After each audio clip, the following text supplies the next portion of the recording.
హే మామ, ఈ రోజు నేను మనోడికి ఇచ్చే ఛాలెంజ్ ఏంటంటే 100 రూపీస్కి ఒక టీ షర్ట్ అయితే కొనాలి. కాకపోతే అది డీమార్ట్లో కొనకూడదు. ఊర్లో ఉన్న ఏ స్టోర్ నుంచి అయినా కొనొచ్చు, కానీ డీమార్ట్లో మాత్రం కొనకూడదు. అదే వీడి ఛాలెంజ్. ఫస్ట్ అయితే విద్యానగర్లో ఉన్న మ్యాక్స్కి అయితే తీసుకొచ్చాడు. కలెక్షన్ మాత్రం చాలా బాగుంది, కానీ ప్రైజెస్ కూడా అంతే ఉన్నాయి అనుకోండి. ఏ టీ షర్ట్ కదిలి ఇచ్చినా 600కి తక్కువ లేదు.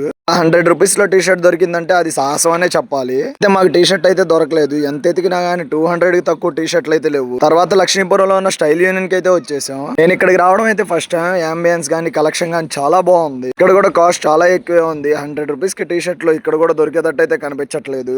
అన్నట్టే ఇక్కడ కూడా 100 రూపీస్కి టీ షర్ట్ దొరకలేదు. ఇక్కడ లోయెస్ట్ కాస్ట్ కూడా 200 ఉంది. ఇంకా మన ఆల్ టైమ్ ఫేవరెట్ అయిన జూడియోకి అయితే వచ్చేసాం. ఇక్కడన్నా దొరికితే ఏదో ఒకటని. ఇక్కడ కూడా కలెక్షన్ పర్లా బానే ఉంది, కానీ ఇక్కడ మాత్రం 100 రూపీస్కి టీ షర్ట్ దొరికే ఛాన్సే లేదు. ఎంత ఎతికినా కానీ 100 రూపీస్కి అయితే దొరకలేదు. మినిమం 200 నుంచి స్టార్ట్ అవుతున్నాయి అన్ని. నేను సరుకంతా మనం జూడియోలో మాత్రమే చూడగలం. వీటిని చూపించి స్టైల్ అంటారు, అసలు ఎలా వేసుకుంటారో ఏమరా బాబు వీటిని. ఎక్కడ మాకు 100 రూపీస్కి టీ షర్ట్ అయితే దొరకలేదు. ఇంటికైతే బయలుదేరిపోయాం. ముందు ఎలాంటి ఛాలెంజెస్ చేయాలో కామెంట్ చేయండి. వెళ్లే ముందు ఫాలో చేసుకోండి. ఉంటా మరి.